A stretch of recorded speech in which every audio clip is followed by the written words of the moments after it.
How to check if an item is available for store pickup in Macy's. Hi everyone, I'm here to assist you today. Without any delay, let's jump right in. First, open Macy's on your device.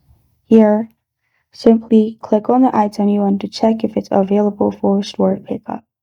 After you've clicked on the product, it will lead you to this page. Here, select the color and size. After you have selected, press on size, and at the bottom you'll find pickup at store.